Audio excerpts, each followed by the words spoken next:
Yeah, we're excited for game week to be here. We have a locker room full of hungry guys that are excited to prove themselves. And again, it's good to go against someone other than yourselves after spring practice and summer workouts and fall camp. But we have a lot of respect for East Tennessee State and their new head coach, Trey Lamb, who we faced last year against when he was the head coach at Gardner-Webb. And our sole focus has been on ETSU this week, and we're excited to play in front of another sold-out stadium here at the Rock on Saturday at 3:30.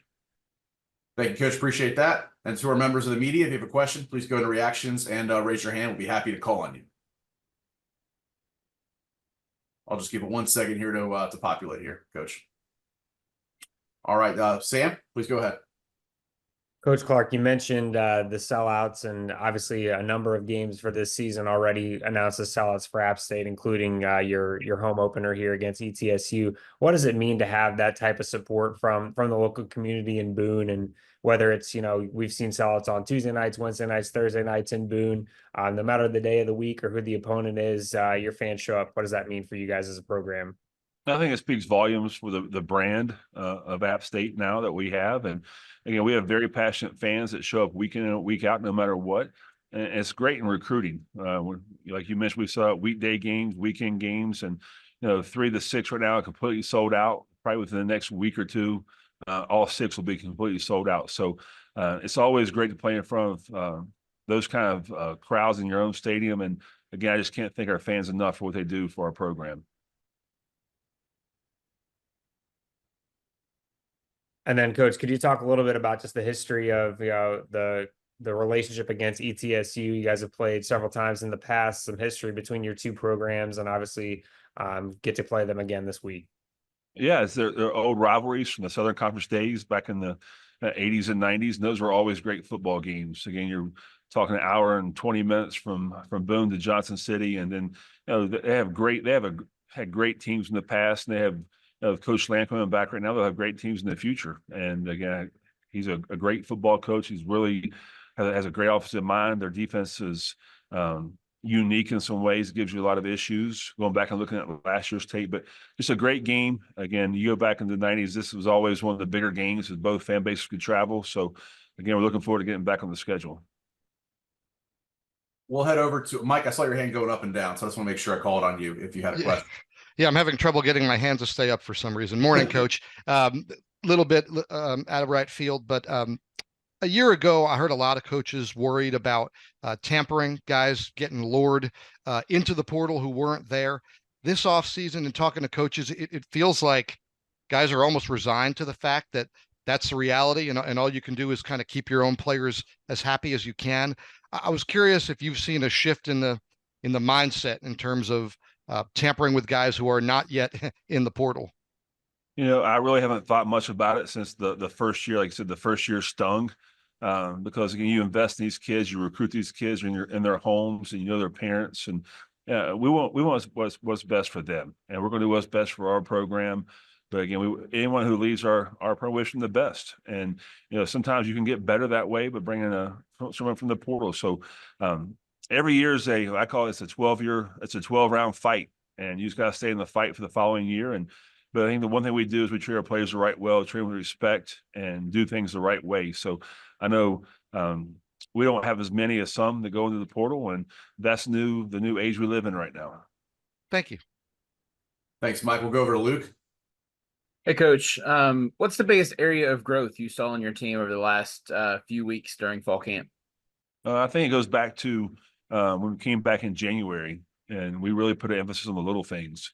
I mean, and those little things become big things if you don't put your finger on it early. And I go back, our kids have done an unbelievable job throughout the spring. We had the highest grade point average in the history of our program this past spring.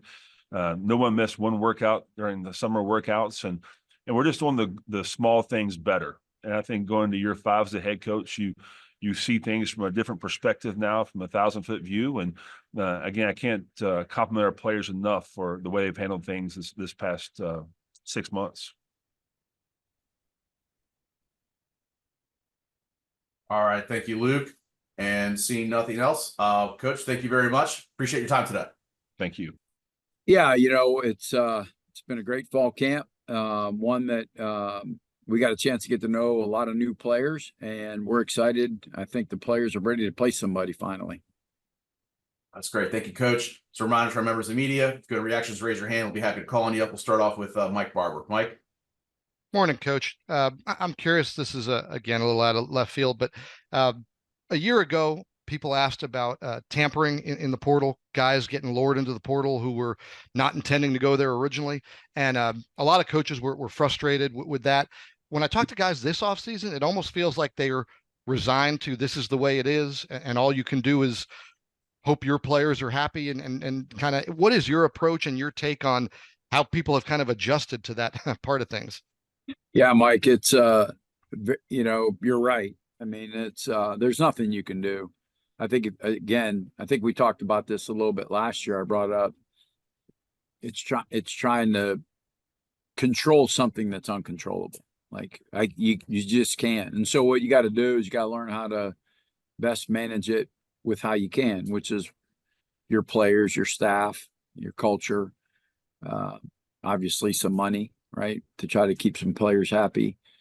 And at the end of the day, you look yourself in the mirror and say, did I do the best I could for that young man? Did I do the best I could for our program within the realm I can do? And if he decides to leave, he decides to leave. Right. And that's just, it's where we're at right now. And so I think the faster you can adapt to that, the happier you could potentially be. Thank you.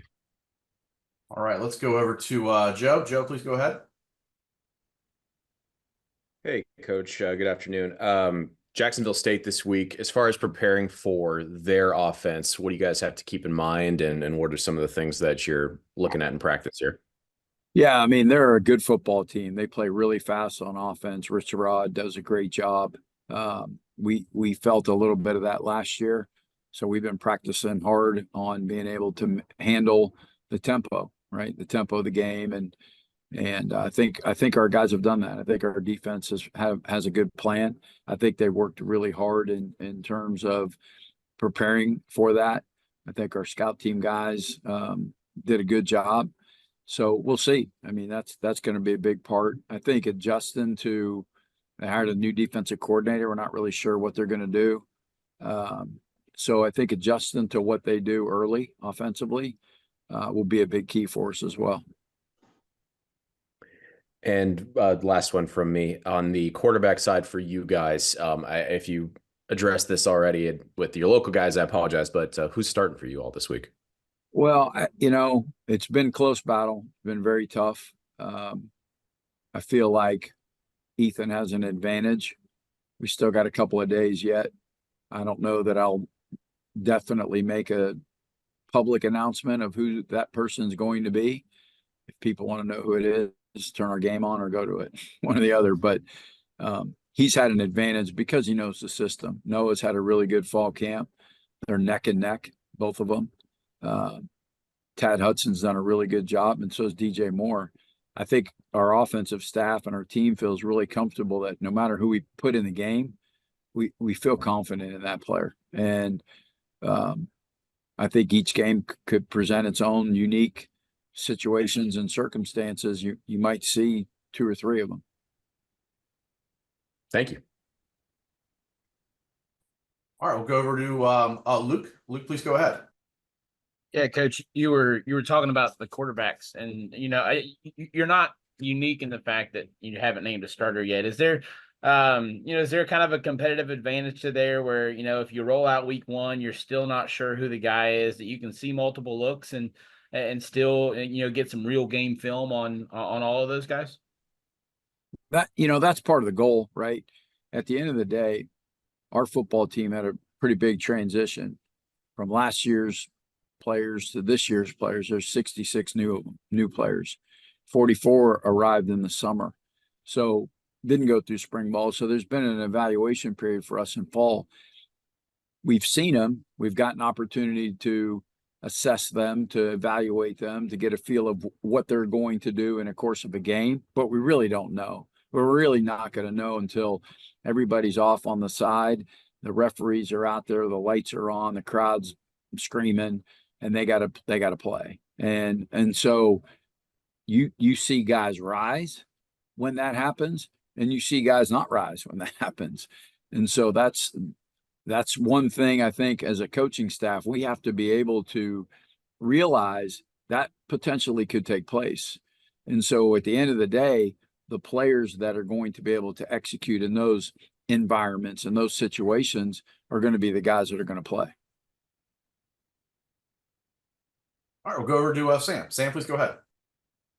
Hey, Coach Beck, you talked a lot about the transition into this year and transition of players, but maybe who are a couple of the guys that came in that you've been excited about through fall camp and are excited to see those live reps that you're talking about this week?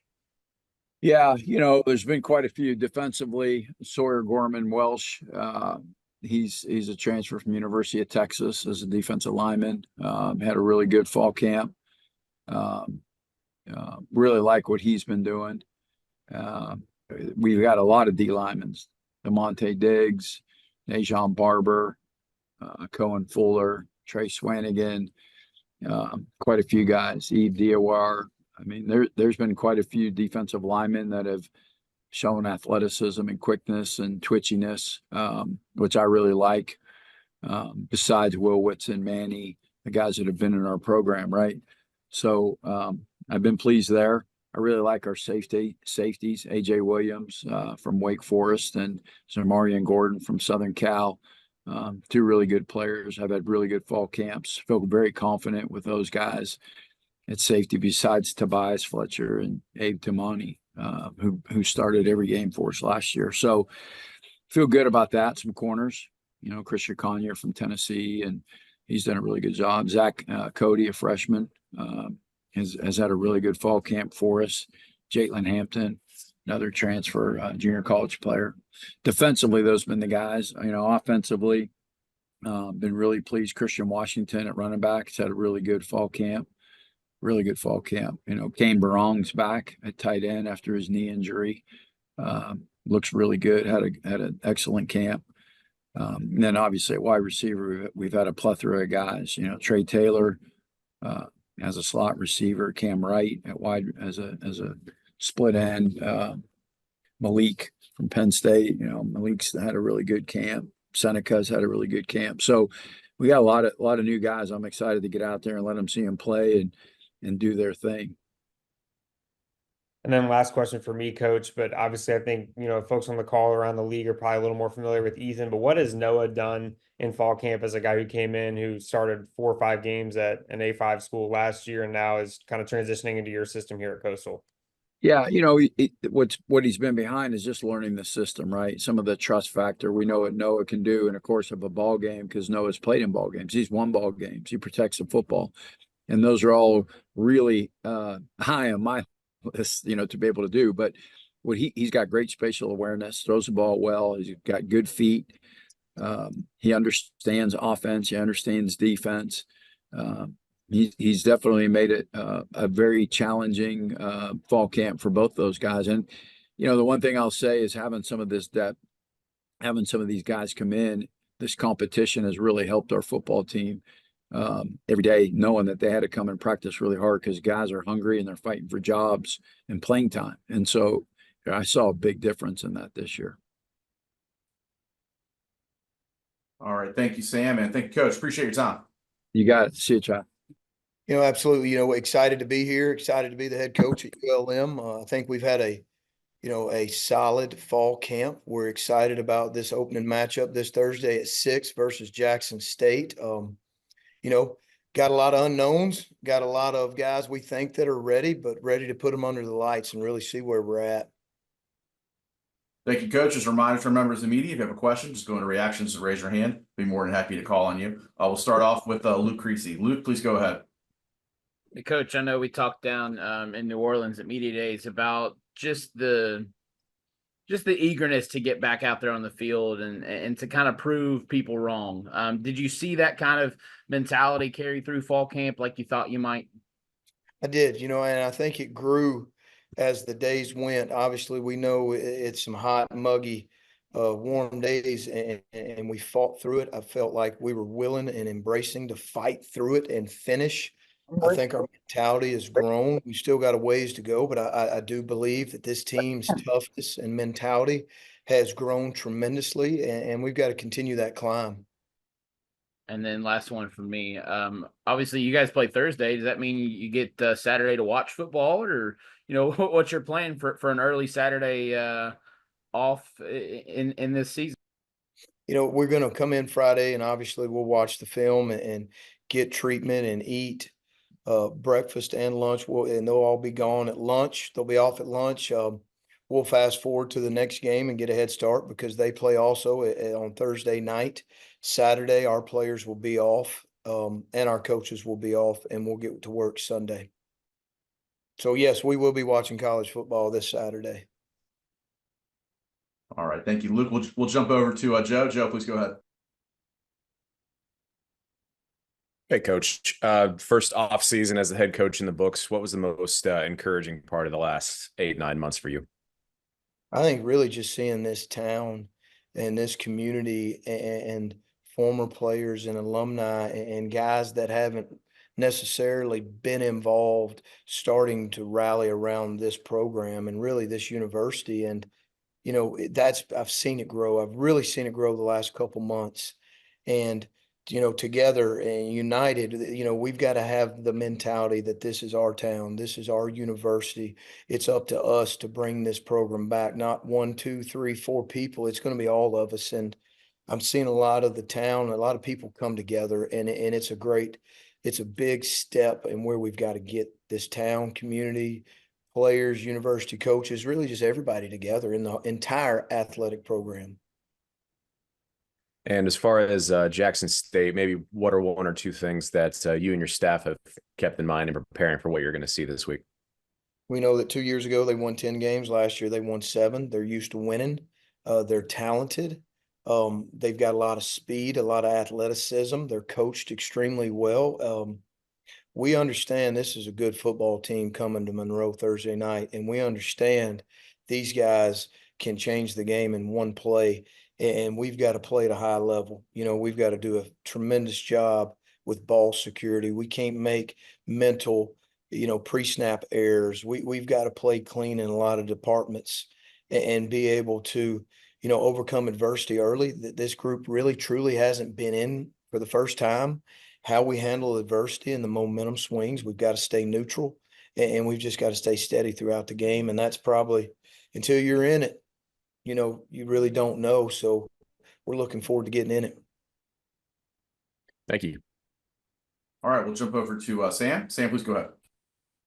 Coach Vincent, yourself and your staff, and obviously the rest of the staff at ULM have done a lot in terms of branding the program and some of those things over this past off season. How important is it for you guys to get a chance to put that brand forward for ULM and also to compete on Thursday night, maybe outside of the crowd of games on Saturday this opening weekend, and be able to showcase ULM on a larger stage on Thursday night? I think obviously this is our first impression. This is we got 12 of these guaranteed, and this is the first one. And obviously we want to put our best foot forward. We want to come out and we want to play at a high level with unbelievable effort and energy, with discipline, with togetherness. I think it's critical to what we're building here, is to come out and play, at the level this town needs to see and this community needs to see. And then maybe Coach Vincent, just maybe a couple of those names. Obviously, a lot of transition this summer and spring as well. But maybe a couple of names that coming out of fall camp, you're excited to see some live reps and see put something on tape on Thursday night. I'm excited to see Carl Glass. I really am. He's at an unbelievable fall camp. I think he's ready to turn it loose. I'm excited to see Billy Pullen. I'm excited to see Dylan Howe and Jalen Ware. I think these guys bring something, strong to the table. I'm excited to see how our offensive line matches up with their D line, how we're able to get, how we're able to handle their front and their pressures. I'm excited to see General, go out there and make good decisions with the football. All right, thank you, Sam, and thank you, Coach. That's all the time we have for you today. Do appreciate it. Thank you, guys. Appreciate it. Yep, we just walked off the field today. It's good to be in game week and excited to get this thing going. Our guys did a great job all camp long. I loved, just watching them compete. There's 64 new guys on this team, which, we all know is a challenge, but I love the way they've come together and how hard they're playing, competing, et cetera. It's really fun to watch right now. So, excited to get a chance to go down to Charlotte later this week and take the show on the road. Appreciate that, Coach. As a reminder to our members of the media, if you have a question, go to reactions and raise your hand. We'll be happy to call on you. We'll start off with Mike Barber. Mike. Morning, Coach. Good morning, Mike. How you doing? I'm good. Obvious question, but do you have a decision yet on who will start at quarterback against Charlotte? And if you do, will you share it with us? No, on both. In terms of where you guys are at developing chemistry with both those guys, with kind of finding the offense that fits them, how much progress have you made and how much of a challenge has it been? Because particularly Barnett and Morris feels like they have pretty different skill sets. Yeah, I think it's fair to say. They both are. They were with us all spring, and obviously the amount of time that they got to spend together over the summer, I think, certainly provides two different, sets of circumstances for any opponent that we're going to play. And I think we like that side of it. I think that there's a lot that can be done by both of them. There's no shortage of plays or ways to attack a defense. And I think that that's what Coach Kinne is working the most on right now. There's a lot of things that will carry for both, but then there's also things that we like, each guy to be able to do and show. And that's what's, I think been exciting. We've lived this life before. And I think that that's something that, we're excited about. And one more for me, because of their skill sets being kind of different, is it more likely that you'll be open to using both guys in games? Yeah, I think so. I think you could, any option right now is a viable option. They're both very good football players. So it's not a hard decision because we can't figure out which guy is which. We know what they both can do. We're trying to figure out what kind of game we're going to be in and we're getting in. And there's a lot of new faces on this Charlotte team. And there's a lot that we're going to learn about early in this game and figure out which way we need to, employ, our offense at that point. Thank you. Thanks, Mike. We'll jump over to David Teal. David. Bob, David Teal from the Richmond Times-Dispatch. Good morning. Morning, David. When I last looked, your roster was about 120 on the online roster.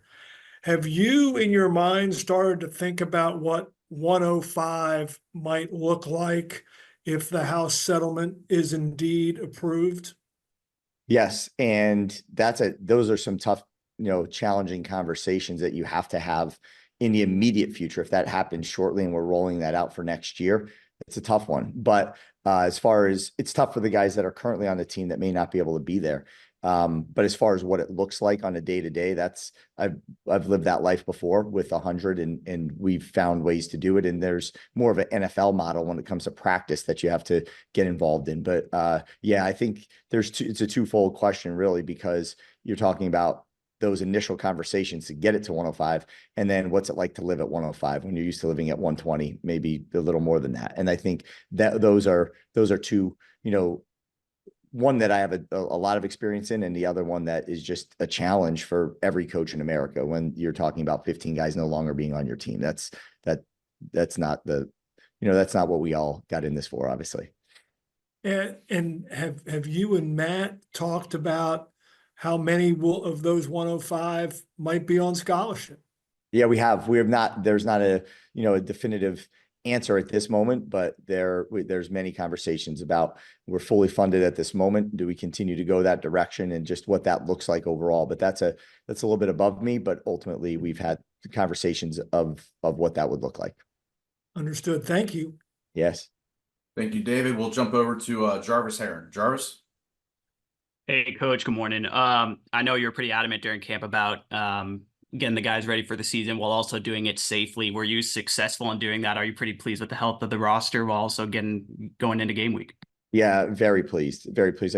We had our meeting this morning before our practice about it. And, there's really one guy that's just still recovering from the surgery that he had, and he's really, really close to going. So that's it. That's all we're talking about at this moment, which is exciting for me. So I think our guys, our strength in conditioning staff did an excellent job. The sports science that we've, used up to this point in time is the way we practice, where we position the day offs, the undulation within the practice and then within the week. It's just been really strong and exciting to watch, to just continue to push guys to their physical limits while remaining safe. That's, very proud of the way we ended this camp. All right, got a couple more minutes. We'll jump over to Sam. Sam? Hey, Coach Chesney, how exciting is it for you to be able to lead this group out for your first game as an FBS head coach on national television and really get to see them do their thing against a great regional opponent in Charlotte? Yeah, it's exciting. It's very, I think, and I speak for all of our coaches. I speak for our entire community here. We just had a Meet the Dukes Day the other day, and there were hundreds of kids here in town. Like I said before, our spring game had 12,000 people at it, and just we've been so involved in this community. We really want to go out there and represent them and just get their backs after the support that they've given us up to this point in time. But it's not a crazy trip, which is great. We're a couple hours away, which makes it doable. The 8 o'clock's not the greatest, but at the same point we're flying back, so that'll kind of handle some of that that time spent in travel. But I was really excited to get down there, and I think it's a great opportunity. We have a lot of guys on our team from that area, so I think that's also an added bonus. Got time for one more from Mike for a follow-up here. Yeah, Coach, you're not going to have any question about what I'm writing about. I'm curious. I know you're the boss, but what is the decision-making process on who the quarterback is in terms of, I mean, I imagine Dean's involved and everybody's on the staff offensively is involved. Who ultimately gets to make that call? Well, when it comes down to it, I think we don't try to do things just with one person, a lot of things. So the way we prep the game plan each week, people have input, right? And people have say in a lot of that. And when we get to the game, obviously Dean's calling it, but a lot of those decisions have been made long before we get in that moment. And I think that that's just sort of where how we operate. I think most staffs do. But when it comes to, this particular decision, this is one that starts obviously with Dean. And it's one that, is going to be based in evidence and fact and statistics and all the things that we have from camp. But again, what I'm saying here is they're two really great options, and it's a great problem to have at this moment. So it's not, don't look at it as a problem. Look at it. What do we need to do to win this game come Saturday? And I think that's really what we're focused on. But Dean starts with Dean, and then obviously heads over to the offensive staff and me. And that's how the whole thing plays out, is there's no one person just doing it. And, we're going to come to the right agreement for our program at that right moment. Awesome. Thank you. You got it. All right. Thank you. And thank you, Coach. That's all the time we have for you today. Do appreciate it. All right, man. Thanks so much. We'll see you guys. Yeah. Really good fall camp. Like where the team's at. A lot of really good competition that'll continue on this week into our first game versus Lamar. Got a lot of respect for Coach Rossamondo and what he's done at Lamar. We played those guys when I was in the Southland a couple of years ago, and it's a completely different team. He's recruited really well. He's got a lot of respect for him and what he's done there so far. So excited about the opportunity to get back in front of our home crowd and hopefully put on a good show. Questions? All right. Thank you, Coach. We'll kick things off with Kef over here. Kef? Hey, Coach. Good morning. Good morning. After seeing the week 0 games, the slate of games going on with SMU having a close call, Florida State losing, how do you keep your players grounded? How do you keep them from underestimating their opponent like we saw this past weekend with some other teams? Yeah, I think this day and age with the portal and how that thing works. I mean, you see, the type of jump that Nevada made last week, and very similar to what we did last year at Texas State. You can change your roster and things can change for you in a hurry. So I think our guys will be ready and grounded. And I was part of an FCS team that went and beat an FBS team. I know this is a big game for both, and I think being a home opener and in front of your home crowd really helps things. All right, we'll jump over to Sam. Sam, please go ahead. GJ, could you maybe talk about the different challenges of coming in last year and maybe being a little underestimated, kind of maybe being able to sneak up on some people at the start of the year versus this year coming in being a favorite for a division in the Sun Belt, being mentioned as a team to kind of watch for that playoff spot as well from the non-autonomy conferences. What's the differences and the challenges of leading your group of men this year versus last year? I think every year is different, different expectations and all that. But I think internally, not much has changed. It's just outside noise, and that's just part of it. And So I don't think we can control much of that. Just, we control how we practice tomorrow, how we prepare today. And that's really kind of where our focus is, knowing that we have a really good team coming in here on Saturday. And then last question for me, Coach, but you've had a big emphasis on the state of Texas since you've come in at Texas State. How important is it for you to play these regional games, like playing a team like Lamar from your state? Obviously, you've got some others on the schedule as well, UTSA coming up. But those games, how important is that for your program and really what you're about there at Texas State? Yeah, I think it's a lot of fun. One, you start developing some rivalries and get to see coaches that you recruit against and that kind of deal. So it is very important, obviously, to win those games for a lot of reasons. Go over to Luke Creasy. Luke? And you've had success in some of those in-state games. I know you're wearing the slogan on your hat, "Take Back Texas." Is that, kind of a mantra that the team has rallied around? Do they take pride in going into some of those games and making statements?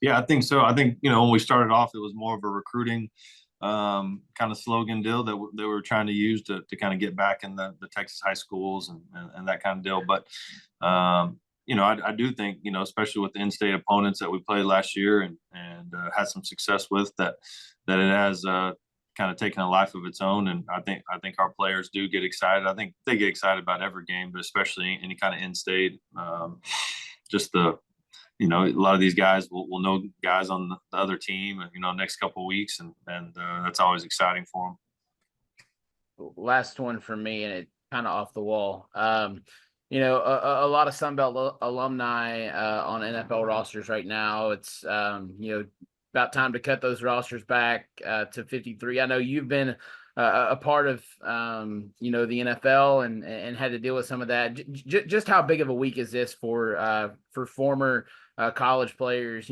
chasing their dreams at the highest level? Yeah, man, it's a tough day for a lot of people.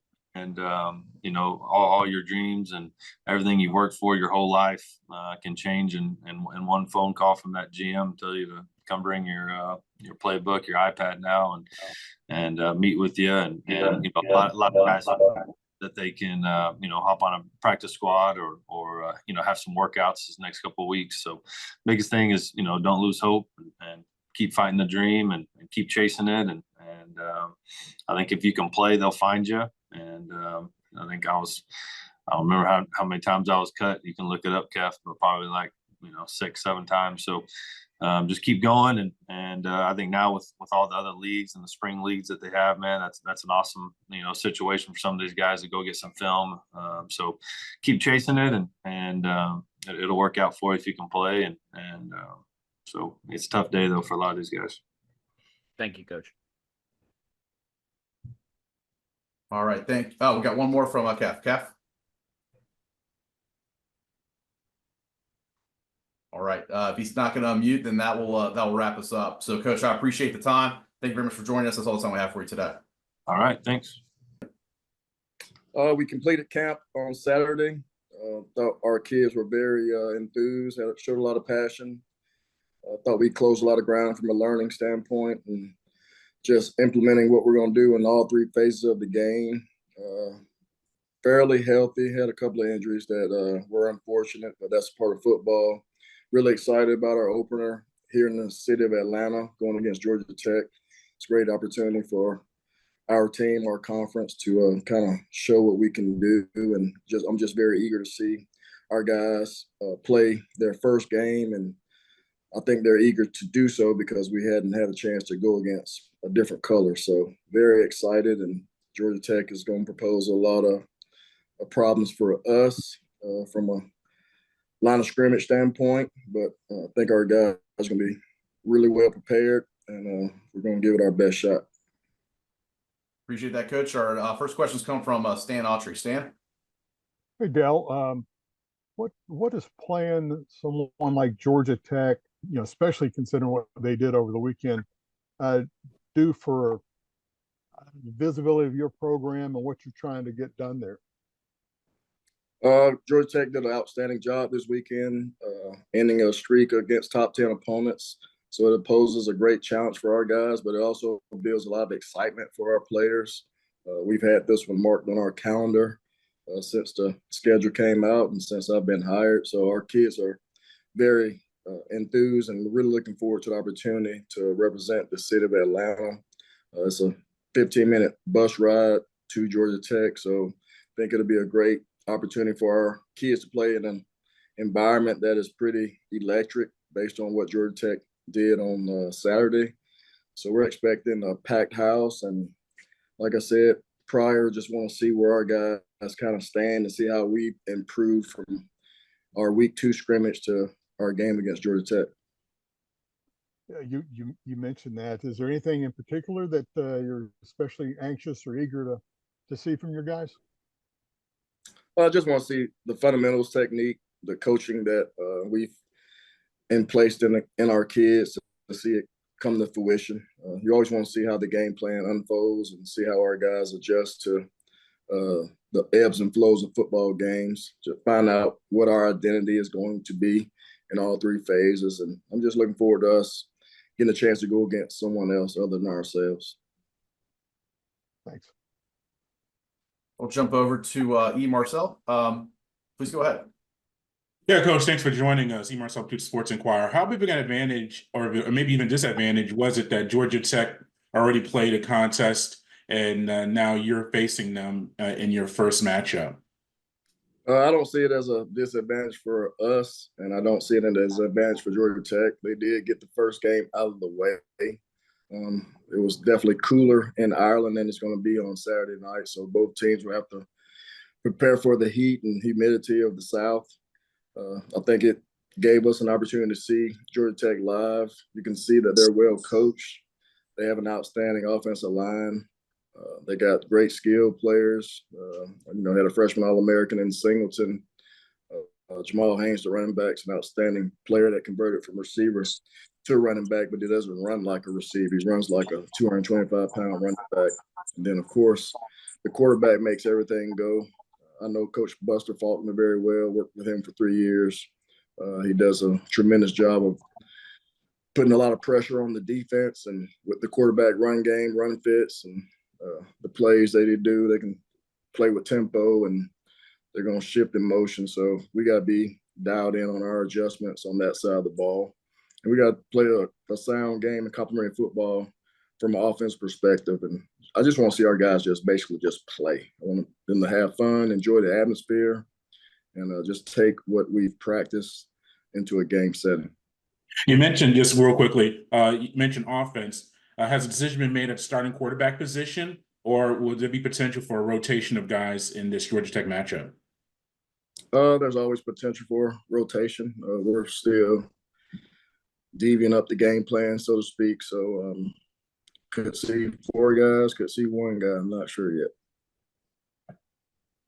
Thank you. All right, we'll jump over to Sam. Sam?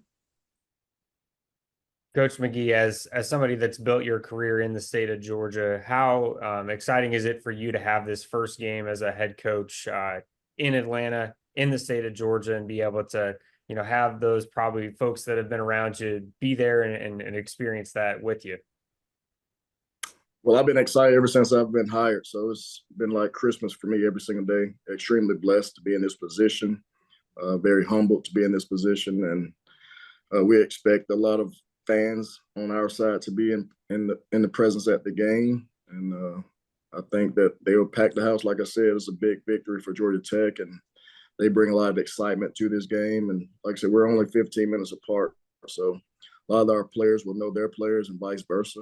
We got a couple of guys that played at Tech last year, so there's some familiarity there with our players and coaches, and we're just looking forward for opportunity to get our first game under our belt. Thank you. And thank you, Coach. Appreciate your time. That's all the time I have for today. Do appreciate it.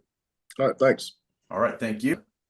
Yeah, exciting time in Statesboro, Georgia, and I think exciting time for college football. You got a taste of it last weekend, the excitement of those games, and now we get our opportunity. Anytime you have a team that's in 21 practices in, I think they're ready to go play somebody else rather than themselves. And what a great opportunity in our opening ball game to have the opportunity to play Boise State, storied program with a lot of success at the highest level. Comes in here as a conference champion, and I think one of the premier college football games that is out there. I think that's why you see ESPN pick up nationally. You're looking at two really good group of 5 teams that are coming together on a Saturday afternoon on national TV. So looking forward to the opportunity. All right, we'll jump over here to Bob with Boise State Athletics. Bob, please go ahead. Yes, I'm on the Bronco Radio Network. Coach Helton, looking forward to the game. I got a couple for you. The first one is, we're not that familiar with you. You're probably not that familiar with us. So maybe give us a Cliff Notes version of what your strengths are. Yeah, definitely. Having been on the West Coast for 12 years at USC, know Boise State extremely well and the pride that comes with that football program and the quality of talent that's on that football team. I think that, when you look at us, we're going to have to do a great job, number one, of trying to slow down Ashton, one of the premier running backs in the country. I don't know if you can stop him, but you got to try to slow him down, not only in the run game, but also, the leading running back receiver in the country last year. There's not too many running backs that are a watch list of the Blitnikoff Award. So, 1,900 yards last year and he gets injured late. So, you're going to have to do a great job defensively. We do have a veteran defensive front that has worked really hard to put themselves in position. These are kids that we've now going into our 3rd season with, and now in the same system for back-to-back years under Coach Bailey. So they've got a huge task at hand. Offensively, just like Boise, we have a new quarterback, and having the opportunity to start J.C. French, who did a tremendous job, in training camp, protecting the football and moving the football, making great decisions, having great timing, having great accuracy, and getting it to the playmakers. He has a bunch of guys that like Derwin Burgess and Jalen White and Dalen Cobb and Cass that have played a lot of football and have the opportunity just to spread it around to them while making great decisions. It's going to be a great game. You got 2 really good football teams that are coming together on Saturday afternoon, and should be a lot of fun to watch. And finally, what concerns you most about the Broncos? I think one probably, Ashton. I think that he's one of the more special players in the country right now. It's going to be a really neat game because you got 2 of the better backs in the country with Ashton and Jalen White on the same field. I think I've seen a couple articles that both of them are in the top 10 backs. You got 2 Sunday players that are going to be out there. And so, having the opportunity to go up against one of the premier backs in the country is probably the biggest challenge. All right, thanks, Bob. We'll jump over to Sam. Sam, please go ahead. Coach Hunt, you talked a little bit about JC already, but what are the differences of having, the last 2 years having a transfer quarterback that came in versus now this year having JC, who's been in your system since last year, been able to kind of absorb a lot of that and then win the battle coming out of camp to be your starter week 1? Yeah, definitely. You look at the last 2 years having 2 quarterbacks that are going into their 3rd year of starting in college football. And now JC gets that opportunity, and it's his first year. He has a total of 16 passes. So you got to be selective in what you do in protecting him. I've always thought, a quarterback's best friend is a good running back. And we have a couple of them in Jalen White and OJ Arnold and crew. So, that balance, I think you've seen us as one of the top 10 passing teams in the country the past 2 years. You may see a more balanced offense, this year, and leaning on a little bit more of the run game that, with these veterans in that backfield and protecting, JC a little bit. Not that we say that we're not going to throw the ball down the field. That's who we are. But you may not see the higher percentage of passes like we had in the first 2 years until we really get a comfort level with JC and he's comfortable. And then how important is having a premier kind of peer matchup here against a team like Boise State to kick off the season? How does that elevate your team and also just elevate the excitement around the year with that being a national TV game in week 1? Yeah, you're talking about two programs that want to be a national brand. We're building upon that here at Georgia Southern. Now having 12-team playoff, you have to build strong resumes if you want to build that 12th team. And having been ranked the toughest schedule in the Sun Belt Conference, one of the top 25 toughest schedules in college football, that's what you want. You want to build a resume, and you want to play Boise State. You want to play the Ole Miss. You want to play in the Sun Belt Conference, which is one of the premier group of 5 conferences out there. 12 bowl teams last year from this conference, and you go out and do your job. Now you get talked about nationally. You want to be a national brand, go be a national story, and so you have to play teams like Boise State to be able to get that accomplished. And so we've got a lot of respect for Boise State. Obviously, when you're picked first 17 years in a row in your conference, you're doing something right, and you want to have that opportunity to play premier games, and that's why we all came to Georgia Southern. Jump over to Billy. Billy, please go ahead. Hey, Coach. Just to kind of build off of that, what do you think it means for not only your team, but for the city of Statesboro to start out at home? Oh, definitely. You look at this football program and its history, especially at Paulson Stadium, especially in Statesboro, Georgia, one of the top 5 hardest places to play by winning percentage wise since its creation. So there's a lot of pride that we have when we're at Paulson Stadium. We know each win matters. Every win, you're building upon the legacy and the tradition of greatness that Georgia Southern has exuded since Coach Russell started here. So there's a lot of pride. Just like when Boise plays on the blue turf, that's a hard atmosphere to play in. We feel the same way about Statesboro, Georgia. All right, thank you, and thank you, Coach. That's all the time we have for you today. Do appreciate it. Hail Southern. Yeah, like everybody, we're excited to get started. It's this process starts in January, and you talk about all the things that you got to do to get yourself in position to go and have a good season. And our staff and our players have worked really hard. It's been a great off season. Our team is as connected and as close as it's ever been. And I think the quality of work that our guys have put in this year and the urgency in which they did it is something that's just been different from the past. So, certainly we're excited to get an opportunity to play Grambling State at home on Saturday. And get this 2024 season started. All right. Thank you, Coach. As a reminder to our members of the media, if you have a question, just go into reactions, raise your hand. We'd be more than happy to call on you. We'll let Sam kick us off here. Sam?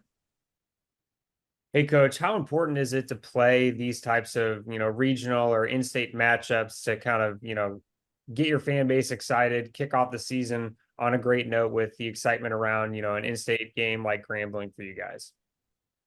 I love these games, and I think that's something that our athletic director, Dr. Maggard, has really grasped and taken off and run with. I mean, we have a number of really high quality FCS teams in our state that have great fan bases, that have winning traditions, and these games matter to them and they matter to us. So I love the fact that we're playing Grambling. And we've rotated some of these in-state FCS schools. I think it's a great thing for our state. For our players, it's really good. They know a lot of these guys, went to school with them. We've recruited them, some of them along the way. So there's a lot of familiarity there. And certainly, I just think anytime you have a game where there's that much crossover, between and connections between the two organizations, whether it be players or coaches or whatever it is, I think it's just a good thing. It adds excitement to that game. And, I love that we play these in-state FCS teams year in and year out, for our one FCS game. I think if you're gonna, spend money, you're going to have someone come over here. Why not make it an in-state school where you can try to create a great atmosphere as well? And then, Coach, with it being week 1, everybody's kind of, excited to see a different color jersey out there and really put something on tape versus, just seeing kind of the reps in practice. Maybe who are a couple of guys that stood out to you during fall camp that you're most excited to see actually on game film this weekend? Yeah, for us, I think there's some older guys that are playing at a much higher level, and then there are some new faces here that I think are that we're excited about seeing play. I think some of the older guys, Cam Whitfield has had just an unbelievable year. Had a great season last year, but expect him to play at a really high level this year. He's been phenomenal on the edge for us. I think Jordan Lawson's really been the same thing for us defensively. On offense, Harvey Broussard's a guy who was a starter for us last year as a true freshman. He's had a great offseason. Those are older guys that I expect to really elevate their game this year. Bill Davis at running back, who played a little bit for us last year. We were able to keep his red shirt intact. He's had a great fall camp. Him along with Zylan Perry and Draylon Washington are going to get a bunch of carries. Defensively, Jaden Duggar is a guy that we've added as a transfer. He's a really unique player, 6'5", 240, long, former safety that's now playing kind of in the box and on the edge and things like that. So, you got a number of guys that I'm excited to see, but those guys kind of pop off a little bit, along with our tight end, our freshman tight end, Caden Jensen. He's a guy that really, that's a room that's been a veteran room for a long time. This year, we're a little bit young. Terrence Carter's a redshirt sophomore, and Caden Jensen, Ty Stamey are both redshirt freshmen, so it's a little bit young, but I think it's a really talented room. And, to see Caden Jensen kind of take off with this thing as our Y tight end has been really good for us. He's probably exceeded expectations, which were pretty high. Thank you. We'll jump over to Luke Creasy. Luke? You mentioned starting to see that culture shift and that mentality really change. When did you first start to notice that in your team, and just how much did that come along during fall camp as you prepared for the season? Well, in January, you could tell that the focus was a little bit different. In 22, there were a lot of moving pieces for us, and we really kind of had to trying to find our identity again. And then last year, defensively, we had so many young guys, I think, that are talented, but last year, I think our inexperience showed a little bit. And, there's a big difference between knowing that you can play well and thinking you can play well. And I think we had that 2 years ago on offense. We had some guys in there that were kind of maybe hoping they'd play well. Last year, defensively, we had some guys that were really talented, but had never been in the fire, never been under the lights. And the focus and I think the confidence was a little bit different in January. And, the bottom line is this, we don't want to be average. And, the last 2 years we've been very average, the record says that, and that's what we were. So to us, if you want to be different, then you've got to work different. And that's been what we've preached to them the whole time. And our staff has done a really good job. It's been, kind of holding them to the fire every day and the expectations and the standards. And it's our leadership and the team has really taken that and run with it. So I think it started early on in fall camp. This was as hard of a fall camp as we've had. And it was by design. I think, if you don't get the results you want, the only thing I know how to do, the only thing I've ever seen that works is you work harder. And our team's embraced it. And, I think we're in a really good spot to start the season. But, all the off-season work puts you at the starting line. It's the season still has to play out, and you've got to go take advantage of opportunities you have. But we have, as a team, worked really hard to get ourselves in a good position to start. Thank you. And thank you, Coach. Appreciate your time. That's all the time we have for today. Yep. Okay. Hey, good to see everybody again. No, thanks for having us on. Listen, I'll be very brief. We're extremely excited about it being game week, just like everybody else is, from fan bases all across this country to certainly our fine fan base here in Troy. So I just, again, over and over, I've said it, but we're humbled and very grateful to be here. I'm very proud of our staff and our players for the preparation the entire year since January, but more importantly, the last 3 weeks and change of fall camp. It's always a true test of everybody in the organization, from everyone that sets up the fields for early morning practices all the way to all of our staff, managers, and trainers that keep our people safe and healthy. And of course, our staff and players for the prep it takes tactically to be put on the field and ready to go. So been a fun fall camp, been awesome to handle the heat down here in Southeast Alabama and have morning practices and evening practices to survive it. And we're now at game time and game week. And again, just excited to start it and see our players go out and get rewarded for a lot of hard work. All right. Thank you, Coach. We'll start off with Craig Stevenson. Craig? Hey, Coach, Craig Stevenson, AL.com. The fact they've played a game and you haven't, I'm sure it's good that you got to watch them, but the fact that, you know, they've maybe worked out some of their kinks, how big a challenge is that? Yeah, I think we've said it and talked about it in here. The fact is you have a piece of them that is certainly knows more about themselves now after getting to play and work out kinks, to your point. They know more about themselves, and we know some more, about them because they put it on film, whereas we haven't put that on tape yet. So there's pluses and minuses to it all. There's a lot to be said about playing, and I'm sure that they feel really good about getting a chance to play a week 0 game before they come over to Troy, and we're going to make do of it because we don't have a choice. So we've got to go out and play well at home in front of our great fans and be ready to play a team that's much improved. One last thing. What did Goose show you throughout camp to give you the confidence he was your guy? Well, first off, and I've said this when we announced it and put it out with Adam, the key is for him, it's always production based. And as you went through and we, of course, grade out everything from completion percentages to decision making and all that is about being a good player at the quarterback position. And he won that battle out right through his production, but he also has a lot of intangible qualities that you don't see. And that, of course, is the key for him. He's a great leader. I've already said this publicly, but I'll tell you all, I mean, he has won over our locker room, and there's more to just winning over an offense or wide receivers or the O-line to becoming a great player at quarterback. You've got to win over an entire locker room across special teams and defense. And very quickly you could see that he is that and has done that. As we release other things about our team and captains and those things, you're going to see even more about how they feel for him. So I think that's the things that he has done. He's produced at a high level with his decision-making, but he's also become a very good leader already in our locker room. Thank you. Thank you. All right, let's jump over to Sam. Sam, please go ahead. Coach, whether it's from, just preseason prep or, obviously having a little chance to get a look at Nevada from last week, what are a couple things that you feel like you'll have to do well to be able to come out with a victory? Yeah, I think for us, if you work across their phases on defense, they do a great job.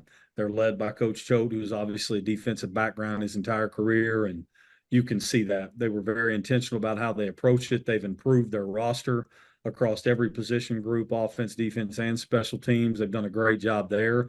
So I think starting on defense, we've got to be ready to manage how they front change, mostly on third downs and those things. They do a really good job of challenging you at corner. They play physical up front. They have 2 really good edge players on defense. So that's going to be the thing of being able to manage those things on that side of the ball. Special teams, they do a lot of things. So anytime somebody does that much, it's hard to prepare for in a week. And then offensively, what would scare anybody when you're preparing on defense is they've got a quarterback who can run.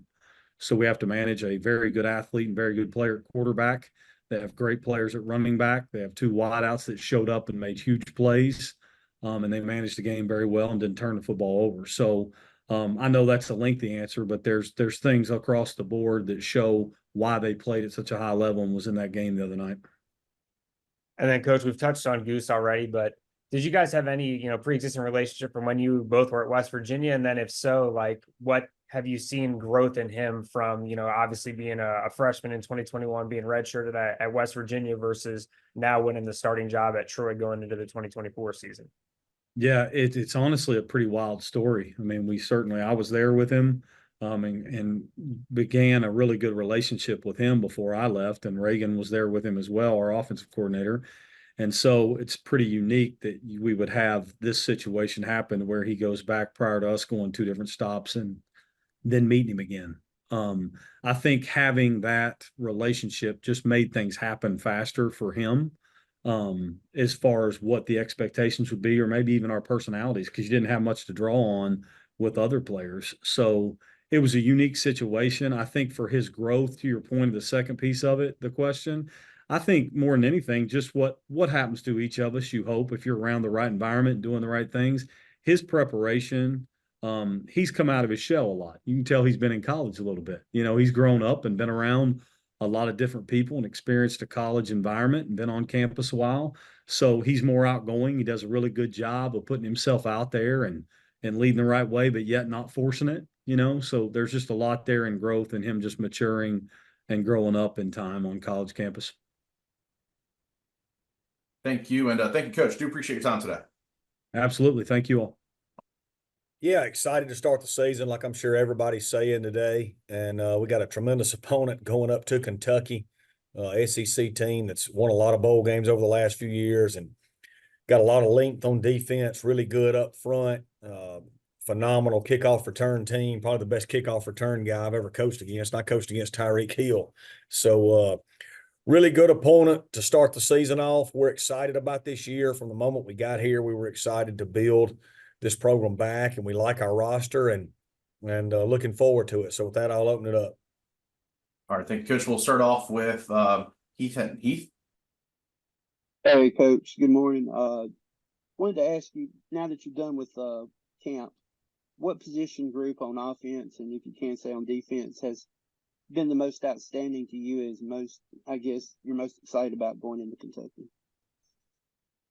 Defensively, we knew going into this offseason that our D-line would kind of be our bell cow, Heath, with all the returning production we've got there with all those kids and how highly recruited they were. So we've got a lot of depth, a lot of returning production, and they're all really talented. So, I'm excited about that group. Offensively, it's been fun to watch the growth at all of it, from offensive line to quarterback to tight end to our receivers. We've got a lot of newness there.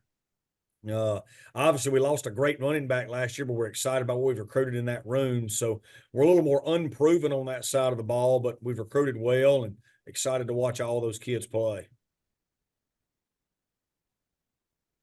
We'll jump over to Hunter Dawkins. Hunter.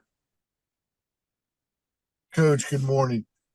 One of the things that I had to ask you was, what does the quarterback room look like as far as, I know the competition that's going on, and what is your expectation this week for that quarterback room? I expect them to play well, versus a great defense, a team that has really built their program off of defense. Coach Stoops, a great defensive mind. You can tell they recruit to size and length. They've been in that program. They've stuck to their guns with the way they recruit, and they're just really tall and long across the board. They don't give up a lot of explosive plays.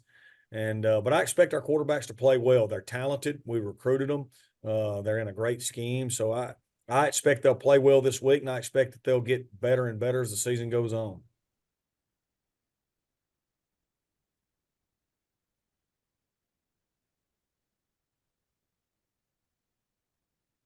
Sorry, we'll jump over to Scott Kurt. Scott, please go ahead. Coach, good morning. As you've done your game planning, what have you learned exactly about Kentucky's identity, and how do you go about combating that to try to get the advantage on Saturday? Yeah, they're just a really well-coached football program. They don't beat themselves. Like I said, they're so big and long on defense. They've got a great defensive front, led by number 0 Walker. Man, he's just a phenomenal football player. They don't give up a lot of big plays. They really make you execute down the field. Their kickoff return unit is so explosive. That unit really flipped games for them last year. When you look at the Louisville game, Brown returning that kick really flipped that game. The Clemson game was a huge kickoff return for them. So they're really explosive in those units. They've recruited a new punter out of UT Martin that is an Aussie kid that can really, really explode the football. So just really sound. I think they're going to look a little different offensively with Coach Hamden coming in as OC than what they've been the past few years. They're explosive at wide receiver, and they've got some new quarterbacks. They've got a lot of returning depth on the O-line. So I think I've read in several places, or I know I've read, where they think this is their most talented roster they've ever had there. So I know they're expecting to have a big season. Can I ask a quick follow-up real quick? Yes, go ahead. So just to follow up to that, Coach, this is year 4 for you. So obviously you learned a lot during your time. So when it comes to week 1, obviously on the sideline after, a long month hiatus of no college football, what have you kind of learned maybe to, compress and kind of reel things in and, enjoy the experience? I'll enjoy it best I can. I'll enjoy it more if we win than if we lose. I'll jump over to Sam. Sam? Coach, a little different one here, but how exciting has it been for you to see Frank Gore Jr.'s success during the preseason of the NFL?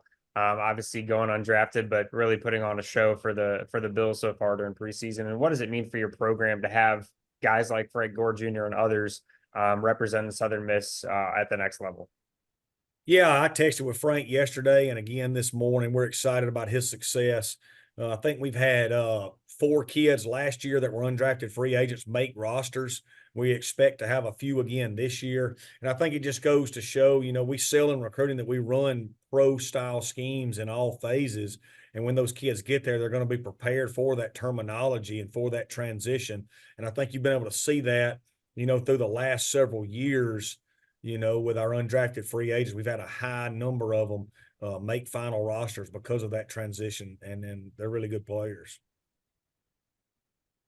Thank you, Sam, and thank you, Coach. That's all the time we have for you today. I do appreciate it. Thank you, guys.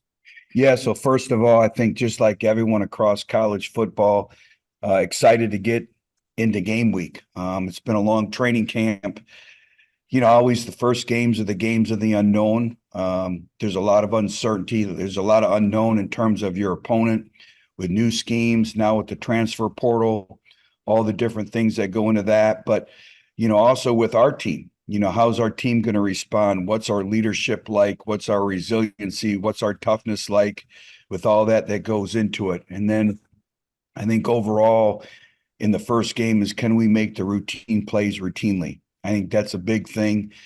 Pre-snap football, shifts, motions, tempos, being clean. What's our conditioning? Is conditioning a factor? Ball security, play clocks, having an in-stadium rhythm about yourself. And then I think when you look at the week 0 games, you look at the tackling, you look at special teams. We did a mock game Friday night in all the little nuances that went into it. You try to manufacture different things and how your team will respond, but so many things happened organically that, wow, that would have been catastrophic. And I think, right now, you practice and there's really no consequences. Well, now you get into game week and you get into the live game repetitions, and now there's consequences for missed assignments. There's consequences for not lining up. There's consequences for not playing winning football. But I like their work ethic. I like this football team. But like I said, first games, you're really kind of trying to figure out your identity and who you are moving forward. Thank you, Coach. We'll turn over to Luke. Luke, go ahead. Luke, hey, Luke, we can't hear you. You're still muted, Luke. You might need to check your setting on your Zoom there for the audio. Now I got you. Okay. Hey, Coach. Just those first game jitters we're getting out, Luke. We're going to be okay. No week 0 here. It's week 0. Something gets all of us. Coach, obviously, we all know the story of the rebuild that you and your staff have had to do since you've come here. 2 questions for you. One, where do you feel you are right now compared to even just last year as a team? But also, what do you think about UCA and what you guys have to do this week? Well, first of all, I'll start with the latter of the question. UCA is a very, very talented football team, very deserving. I think they're number 7 in FCS in the country, and rightfully so. I have a lot of respect for that program. And, when you talk about consistency in terms of success, they've had that. And they have very, very good football players. I think they're a Sun Belt level football team when it comes to talent. So it's going to be a great, great challenge. And talking to a person, again, who has a tremendous amount of respect for their football program. In terms of our football program, we've stayed the course, but we're a byproduct of our experiences. How can we take the past 3 years and then add them all up into this year? We're still trying to figure out some positions in terms of identity.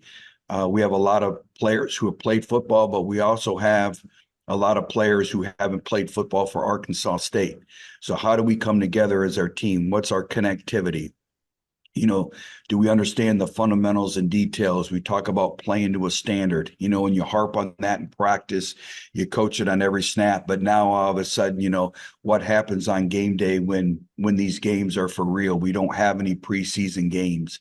So, what's our leadership going to be like? We worked really hard on our culture. I think it's night and day. I think you all would agree with that. But, as a coach, you always still have a long ways to go. Everyone is going to build their identity. I really think that your true identity as a football team usually doesn't really come to fruition until probably game 3 or game 4 is when you really find out what you're about. But I've been very encouraged by what I see with our team and our leadership. Jump over to Jeremy. Coach, this is Jeremy Harper from Hellraiser. Can you give me a nugget on maybe some guys that are a little bit beneath the radar that you feel like are going to make some big contributions to the team this season? Yeah, well, the first individual who comes to my mind is Devin Spencer, true freshman running back outside the Tampa area. Been very, very impressed by him. Has great instincts, really, really good balance and body control, plays with a physical demeanor, and has really come in as a true freshman since June and has really been able to pick it up in terms of the knowledge, not only in the offensive room at the running back position, but also on special teams. So I've been really, really encouraged by him. Marvin Ham is a transfer individual from the University of Colorado who's played a lot of football. And I think, it took him about a week to really get into training camp in terms of not letting the mind tie the feet up, so to speak. So I've been really encouraged by him. I think he's going to add another dynamic to our defense in terms of his athletic ability, his size, his speed. So I've been really, really encouraged by him. I think another individual is a corner, Braden Jackson. He still has a long ways to go. He's another true freshman, but been very, very encouraged by what I see with him. And then the other individual would probably be Riley McGahee, true freshman, again, offensive lineman, again, from the state of Alabama. I think he's got a chance to be a really special and good player for us. And, some of these freshmen may not be ready right now to play. But as we know, like Jalen Rahne, it may come game 3, game 4, game 5, game 6, where the accumulation of reps kind of adds up and materializes, and then they're able to help you play winning football. I got time for one more from Chris. Chris, go ahead. Coach, just what position battles do you kind of feel are still, up for grabs even in this final week before game week? Yeah, I think a number of them, and I think that's probably a good thing because I think competition is very, very healthy. But it'll still be our kicking situation. We still may compete in pregame warmups and name a starting kicker based on who has the best pregame warmups. I think the defensive end position, we have 5 new transfers there. I think that position is kind of up for grabs. And I think the biggest thing there is just an overall consistency and performance day in and day out. So I would say the defensive end position, I'd say the kicking situation, those are probably the 2 biggest positions right now that are still up in terms of competitive depth. Thank you, Chris, and thank you, Coach. Do appreciate it. Have a great rest of the week and good to see everyone and happy first games. Yeah, appreciate everybody being on here. Obviously appreciate the coverage you guys have on the Sun Belt. I think it's the premier Group of 5 conference in the country for sure. And so I think that this is awesome to have everybody on here. So we're excited about our game against South Carolina, going down to Williams-Brice Stadium. It's going to be a great environment and something that our kids are looking forward to. And, coaches as well. I haven't coached there since I was at Vanderbilt. So that was a lot of gray hairs ago. So, I'm looking forward to being able to go down there and have another great experience there because some of the best fans in the country. So questions? Appreciate that, Coach. As a reminder to our members of the media, if you have a question, just go into reactions to raise your hand. We'll be happy to call on you. We'll Sam kick this off. Sam? Coach, a returning starting quarterback is something that ODU hasn't had in some time. How important is it to have a guy like Grant Wilson, who's had the game reps, who's been in your system at ODU, coming back as your starter this year? Yeah, it's critical. I mean, I think that one of the things, not only does he know the system and how I'm going to be and how Coach Deck's going to be and those sort of things, but he knows his teammates and I think he's taken on a lot more leadership. I think that's really, really critical, and that's one area where I think he's going to make some huge strides, and that's going to help our football team overall. So, very excited about how Grant has played, particularly in the last 2 weeks. I think he's really come on and done some great things. And then, Coach, your program has had success against Autonomy 5 teams. What would you feel like you'd need to do well in order to come out with a victory at South Carolina this week? Well, obviously, we've got to handle the environment. That's going to be first and foremost. And a lot of that's staying on track and limiting big plays on defense, but staying on track on offense so that you can kind of keep the crowd out of it as much as humanly possible. So that's going to be critical. But I think the other thing is just coming together as a team. I mean, we don't have preseason games, and we have a lot of new players, and it's one thing to go out there and practice every day together. It's a whole nother thing to go out there and play and have each other's back in that sort of environment. Jump over to Adam. Adam, please go ahead. Hey, Coach. Take us through your preparation for this week and when that officially transitions, if it hasn't already, to South Carolina. You guys have been in camp for weeks, but what does the structure of this week look like getting ready for South Carolina for the team? Yeah, we really transitioned on Friday. Started having some extra Tuesday practices, extra Wednesday practices, and those sort of things. Last night we had a Sunday practice that was not in pads, which was all focused on South Carolina. And then today's off. It's our first day of school, but Monday's usually our off day. And so our kids are doing that. They've been in watching tape and that sort of thing. And then, we'll go Tuesday and Wednesday like we always do. Thursday, which is our no sweat Thursday, and then Friday, which is our focus Friday, and get going on that, and then get on the plane and go down there and get ready to, play a game finally. So that it's one of those things that, you do all these sort of things, and you're recruiting and this and that. And I was talking to somebody, as coaches, this is what we look forward to, is the games. And anybody who doesn't say that is not telling the truth, because if it was just about helping kids or whatever, then you'd be a guidance counselor. The games are important, right? The football is important. I mean, that's one of the things that, let's not let that get lost, is, football is important. And it may not be important to everybody, but it certainly is important to me and my family and to the 16 kids on our team and the 74 that we're going to bring down to Columbia, South Carolina. I'm going to jump over to Luke Creasy. Luke, please go ahead. Hey, Coach. Good to see you again. What's the biggest thing that stood out to you, whether individually or as a team, out of fall camp? Just the depth that we have, position by position. I just feel like we have a greater overall depth, which should help us, play better in the fourth quarter, should help us play better throughout the season, and also really help us on special teams. Coach Smith does a great job on special teams. I didn't feel like we played up to our potential on special teams last year, and I thought it was a lack of depth issue.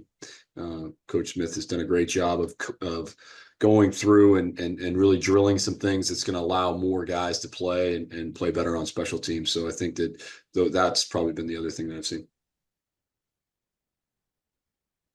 All right. Thank you, Coach. Thank you, Luke. Appreciate your time. Thank you for joining us today. All right. Thanks, guys. Appreciate it.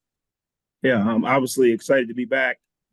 Thank you guys for all you do at the Sunbelt office and preparing us for this season, all the accolades, awards, promotion that you guys do for our game and our league. I appreciate that. I'm excited about the opportunity we have this season.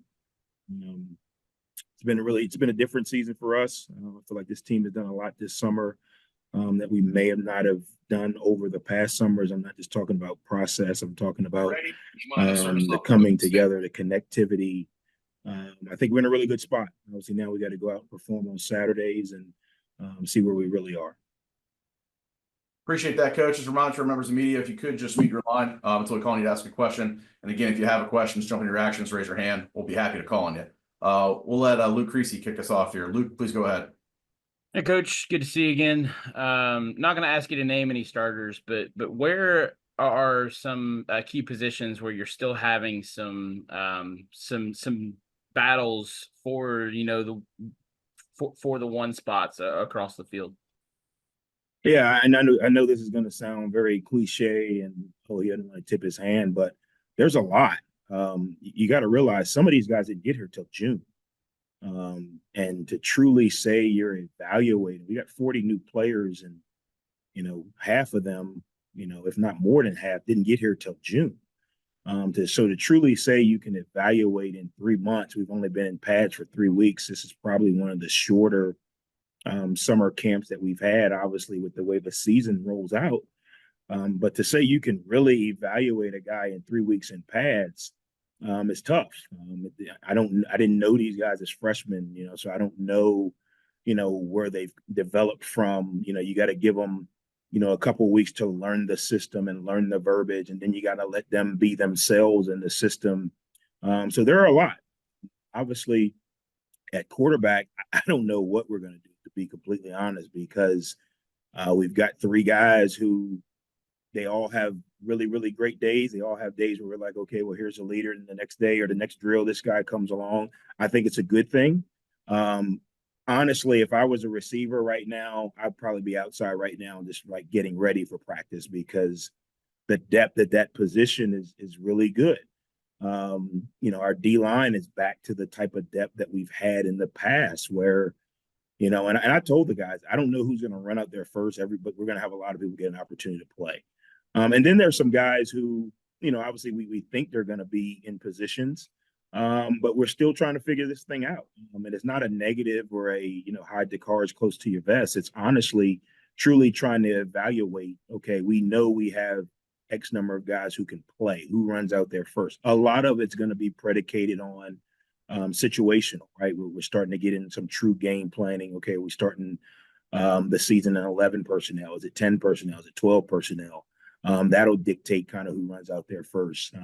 What Stony Brook does, do they show up in 10, 11? Are we playing nickel? Are we playing dime? Are we playing base? That's going to kind of predicate it on some things. And then whatever our intentional plan is, right? If we plan to play the game in a lot of base or nickel or dime personnel, well, who plays the most consistent in that package? So there's still a lot of spots. I know it does nobody any good to announce it, because it could change tomorrow. I get it from a fan perspective. I get it from a media perspective. You want to get your stories written so you can drink beer Saturday night and not have to worry about writing a story. But I'm not going to let you do that. I'm going to make you work just like I work Saturday night watching film of the next opponent. So we're all in this together, right? Appreciate that, Coach. We'll let Sam fire away the next questions here. Hey, Coach Huff, you kind of mentioned the opportunity to get some tape. How important is it to get a lot of guys into the game this weekend, get some tape on a lot of those newcomers that you're talking about that you've only had these opportunities to evaluate during practice? And especially given you've got 2 Autonomy 5 programs coming up after Stony Brook. Yeah, it's going to be interesting, because, we could practice for another month. Until you turn the lights on, you really don't know, and that's the part that, makes this game so interesting. I could tell you right now who I think are going to be the starters, who I think is going to play well. But until the lights come on, the guy lines up across from them and they have to actually react and respond, you really don't know. So obviously, the more guys we can get in the games, the more guys we can get playing at a high level is going to help us moving forward. But that's the challenge, right? And it's harder for us this go around because our opponent is brand new. So we can't say, hey, we're going to play a lot of this personnel, or we're going to play a lot of this personnel, so get these guys ready to play. We got to kind of react on the fly. So we're not sure what Stony Brook may come out in. We may have to play the whole game in a certain personnel package that may not include some other guys. So it's all going to be, kind of on in the moment for us. Obviously, we have a plan to try and get as many guys in as we can, but Stony Brook's got a whole new staff, so we don't get a chance to say, okay, this is what they've shown, this is what they do. So for us, it's about making sure that we take an opportunity to do what we do well and put our guys in position to go show what they can do. All right. Thank you, Sam. Thank you, Coach. Do appreciate your time. Thank you very much for joining us today. Thanks, guys. Yeah, just excited to get going. We've got a great opponent in North Texas this weekend. And obviously Eric's done a great job everywhere he's been, but he's turning the program around there in the second year. So excited about playing them, opened up with them, had a good fall camp, and just ready to get going. All right, appreciate that, coach. As a reminder to our members of the media, just go into reactions and raise your hand. We'll be happy to call on you. We'll let Sam kick us off here. Coach, obviously there's some known players and some names coming back from last year for South Alabama, but maybe who are some unsung heroes or people that have stepped up during fall camp that you're excited to see put something on film this coming weekend? Yeah, we've had it's about eight to 10 guys, added in the May period in the roster. They're from the portal, and all those guys have contributed to some extent. Some of the newer names: Akil Washington, Courtney McBride at the outside backer position. Darius McKenzie is added inside at the linebacker position. In the secondary, we've got some guys that we've added, but have kind of been banged up. On the offensive line, Malachi Preciado has come in for Purdue at the semester. He was with us in spring, but he's another new name. At tight end, Rod Gibbs, he's helped us as well. Iverson Celestine at running back. We've added quite a few guys, and we'll see what we got on Saturday. And then as you transition to game prep, Coach, what are some things you feel like you'll have to do well to be able to come out with a victory against North Texas this weekend? Yeah, well, last year is last year, and obviously in this portal area, I looked at Eric's roster and saw where they have, upwards of 40 new guys on their roster. We've got upwards of 30 guys on our roster. So, last year is last year. But, the history of Eric and his teams is they've always scored points. It doesn't matter where he's been, Washington State, Incarnate Word. He's always done a great job, and him and Jordan will continue to do a good job on offense. And I know they were 12th in the country in passing, I think 21st in rushing, 6th overall. They did lose their quarterback and they lost some skill, but they've re-upped. DT Sheffield's a guy that I'm sure Eric's very familiar with, so he's kind of like the 6th returning starter because I'm sure he's very familiar with what they've done offensively. But Ward, Conwright, Sides, all guys who caught balls in that offense. Gabe Duncan up front. I know they added another offensive lineman from TCU who's a really good player. So they'll be hitting on all cylinders regardless of Chandler leaving. This Chandler's just as good or not better. He's a winner. Comes from a football family, has great anticipation, accurate, can move, extend plays. So I expect them to not really lose a beat on offense. Defensively, Matt Capone's been there for this is his second season, but he's been in that defense for quite a while. And usually your big improvements are from year 1 to year 2. You got a chance to see kind of who you are, your league, figure it out, and I expect them to be much better on that side of the ball. It's gonna be a great game. All right, we'll jump over to Adam. Adam, please go ahead. Hey, Coach Applewhite, is there you've gone through camp with your team now. Are there certain players that have maybe jumped out that might surprise some people come Saturday, or players that you're really excited to see that you thought have had a really good camp? I think all the guys have had a really good camp. I wish I could tell you which ones are going to really stand out Saturday. I'm not quite sure who that guy's going to be yet, but they've all worked and put themselves in positions to go play well on Saturday. And, I know, I don't want to get into single names because there's so many. So I have no idea who's going to really play and surprise fans on Saturday. I know there's a lot of people chomping at the bit and ready to go. All right, we'll jump back over to Sam. Coach, you talked a lot about, last year being last year in terms of North Texas, but also for you guys, how much does what's happened the past 2 years, obviously back-to-back bowl appearances for the first time in program history, the past 2 seasons at South Alabama, how much does that get flushed, and how do you kind of get the guys to transition into, hey, it's a new season, a new team, and obviously a new look for South Alabama with you as a new head coach? Yeah, it's about this season. 2022 was a great year. We won 10 ball games. I think 9 of the teams that we beat had a losing record. Then we followed it up the next year with a 7-6 season. So we kind of underachieved. So, we want to go back to that trajectory of 2022. We took a step backwards last year. And so just as a coaching staff, we understand that some of the reasons why, some of the intangibles we didn't play with that we've talked about a lot this spring, summer, really enforce those. To make sure we give ourselves the best opportunity every Saturday. But yeah, especially in this portal age, where you really don't know who your football team is till June 1. You really can't talk about last year. You can talk about last year in January and there's about 8 guys in the room. They're like, what's he talking about? And then you talk about last year in June. Now there's about 25, 30 guys that are like, what's he talking about? So, You can waste time. It's just like life. The past is the past. The present's the best place to live. And that's what we're focused on this week, this Saturday. Time for one more from Billy. Billy, please go ahead. Hey, Coach. How important is it for not only you, but your program to really start the season off at home in Mobile?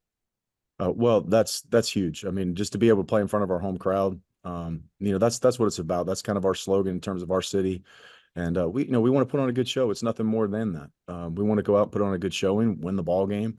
We understand it's not as easy as just saying that. There's a lot of things that go into it. There's going to be a lot of ebbs and flows in this game with the type of explosive offense that you're going to go against. And, so your mental intensity, your poise throughout the course of 3.5, 4 hours is going to have to be there. But yes, we want to start off with a win. We'd love to have a win at home, knowing that you're going to come back in 2 weeks, to potentially have a larger home crowd. So, the entertainment value, the fact that you're trying to get your city involved in your stadium and your program and be there and support. Absolutely. You feel an obligation to go out there and perform. All right. Thank you, Billy. Thank you, Coach. Appreciate your time. Thank you for joining us today. Appreciate it.